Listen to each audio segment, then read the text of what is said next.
Les exemples sont assez frappants dans les derniers jours. Un barrage qui n'a plus suffisamment d'eau pour produire de l'électricité en Ontario, des rivières presque à sec dans l'est du Québec et en Colombie-Britannique. La pluie se fait très rare depuis le début de l'été un peu partout au Canada et les conséquences, notamment pour les agriculteurs, commencent à être assez sérieuses. Les données d'Environnement Canada confirment que les 3 derniers mois ont été anormalement secs dans plusieurs régions. Tout ce que vous voyez en brun foncé ou en rouge sur la carte, ça veut dire que ces zones-là ont reçu moins de la moitié des précipitations normales depuis le 1er juin.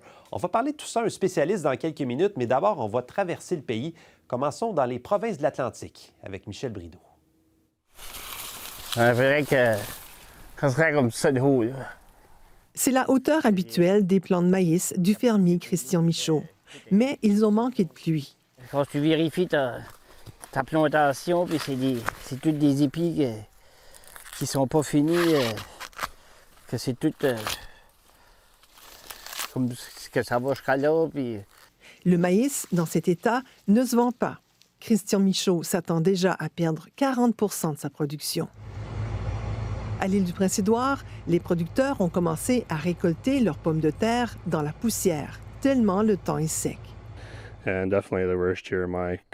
C'est définitivement la pire année de ma carrière, explique Andrew Lawless. Et même s'il commençait finalement à pleuvoir, c'est déjà trop tard. Les patates resteront petites, explique-t-il. Il aura beaucoup de pertes lui aussi. Au mois d'août, l'île a reçu 12 mm de pluie seulement. C'est 8 fois moins que la normale, qui est de 96 mm. Le temps très sec et très chaud a permis aux incendies de forêt de prendre beaucoup de force, dont celui de Kingston à Terre-Neuve. Il a détruit 200 bâtiments. Et en Nouvelle-Écosse, le feu de Long Lake en a détruit une vingtaine. C'est là que je me suis rendu compte qu'il y avait un problème. Gloria Paquet demeure dans la péninsule acadienne au Nouveau-Brunswick. Les dernières semaines ont été très difficiles. Puis là, j'ai ouvert les champlures, puis c'était vaseux, c'était brun. Donc, puis la pompe n'arrêtait pas. Puis j'ai fermé la pompe. Là, j'ai pleuré, of course, j'ai pleuré. Son puits était à sec. Elle a dû en faire creuser un nouveau. La région a reçu la moitié moins de pluie qu'en temps normal. Parce que c'est OK, c'est abondable. Christian Michaud trouve malgré tout des épis qu'il pourrait vendre. Il en aura peut-être assez pour quelques semaines encore. Je pense que ça va être la fin de septembre qui va probablement être... qu'on va se croiser les doigts, qu'on va souhaiter qu'on peut se rendre là. Et surtout, il évitera la catastrophe financière parce qu'il produit d'autres cultures comme les fraises qui ont très bien fait en juin, avant la sécheresse. Considérant que la température qu'on a eue, je me sens quand même chanceux qu'on va être OK. Il se croise les doigts pour une saison plus facile l'année prochaine. Ici Michel Brideau, Radio-Canada, Bouctouche. Et on va se rendre à l'autre extrémité du pays, en Colombie-Britannique. Julie, c'est l'intérieur de la province qui est touché par des conditions de sécheresse. On parle de quel endroit exactement? Je vous parle, Mathieu, de la région de Thompson-Okanagan, qui comprend le secteur touristique bien connu que plusieurs téléspectateurs, je suis certaine, ont déjà visité, la région du lac Okanagan.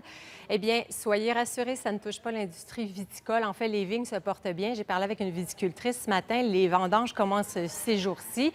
C'est plus au nord, parce que c'est quand même une grande région, hein, puis la météo varie d'un endroit à l'autre. Et c'est vraiment au nord qu'on est inquiet de ce secteur de Thompson-Okanagan, près de Vernon et de Salmon Arm. Ce qui est préoccupant, c'est le niveau des ruisseaux où frais les saumons Chinook. Les bassins versants de la rivière Salmon et du ruisseau Bessette connaissent cette année des débits beaucoup plus faibles que d'habitude. Et pour protéger l'habitat des saumons, le gouvernement a décidé d'instaurer 2 ordonnances pour limiter l'usage de l'eau dans ce secteur de Thompson-Okanagan. Il y a vraiment toutes sortes de conséquences à cette sécheresse. Et là, on invite les producteurs bovins et les agriculteurs à limiter leur consommation d'eau.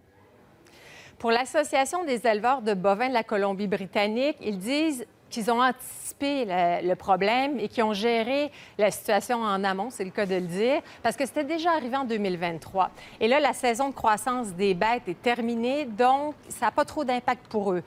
Les interdictions d'irrigation, il faut quand même le dire, ça concerne des dizaines de détenteurs de permis d'eau de surface et de permis d'eau souterraine. Il y a par exemple les agriculteurs des plantes fourragères, c'est-à-dire ceux qui font le foin, par exemple, pour l'alimentation du bétail. Eux aussi, ils ont vu pire, donc ils avaient déjà réduit le coût et réduit leur consommation d'eau.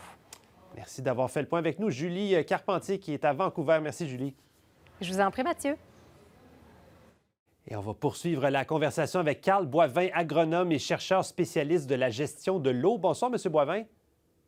Bonjour, M. Nadon. Est-ce que ça vous inquiète, ces conditions de sécheresse qu'on voit en ce moment un peu partout au pays? C'est sûr, ça m'inquiète, mais en même temps, c'est des conditions aussi qu'on rencontre là, depuis plusieurs années. Là. Les producteurs ont à faire face là, à des situations comme ça pratiquement à chaque année. Donc, c'est un peu aussi la raison d'être pourquoi, de ma raison d'être professionnelle, pourquoi j'existe. Oui, exactement. Là, on parlait justement hier de ce projet pilote dans certaines régions du Québec pour limiter la consommation d'eau dans le domaine de l'agriculture, notamment les grands consommateurs. Est-ce que c'est une bonne idée? Vous voyez ça d'un bon œil? Ben, je dirais en partant que je suis pas impliqué dans ce projet-là, mais oui, je trouve que c'est une bonne idée parce que ça permet en fait d'être un peu plus proactif. Je pourrais comparer ça un peu à une aiguille du réservoir d'essence. C'est toujours intéressant d'avoir une idée de quand est-ce qu'on va manquer d'essence. Donc, ça permet de prendre des décisions qu'on ne pourrait pas prendre si finalement on se rend compte qu'on manque d'essence au moment où on en manque, là.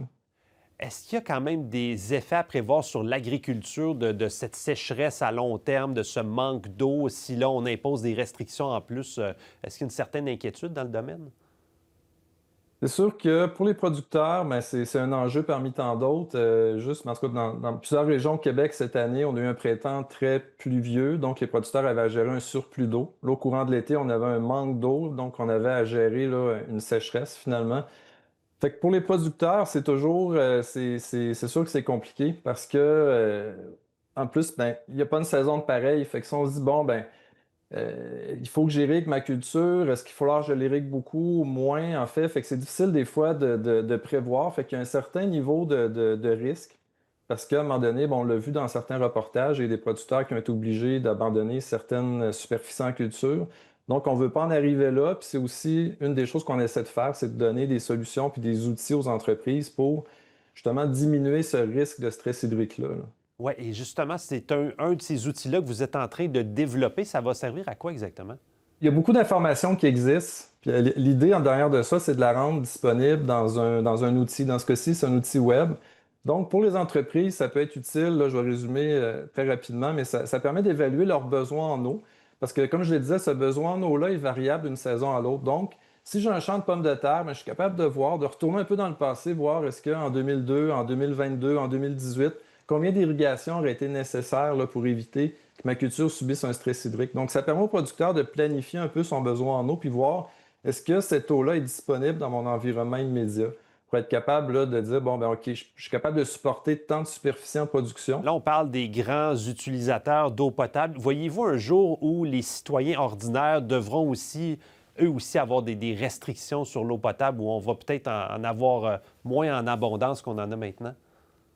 Ben, je pense qu'on le voit déjà un peu dans plusieurs municipalités. Souvent, il y a des avis là, pour éviter d'arroser les pelouses ou de nettoyer les voitures. Donc, c'est déjà des trucs qui sont demandés aux citoyens parce que, bon, ben, pour diminuer, pour éviter, en fait, que les municipalités se retrouvent en manque d'eau. Donc, pour faire un lien avec le projet pilote qui a lieu au Centre du Québec, mais c'est un peu l'idée, justement, il n'y a pas de magie. On peut pas. Un jour ou l'autre, il va peut-être en manquer quand même de l'eau, mais au moins, ça permet de prendre des décisions pour essayer en fait, d'étirer le plus possible, si on veut, l'eau qui est disponible, sans en faire une surconsommation, si on veut. Intéressant de réfléchir à notre consommation d'eau potable et se rendre compte que c'est pas infini tout ça. On s'en rend bien compte cet été. Merci beaucoup d'avoir fait le point, M. Boivin. Merci.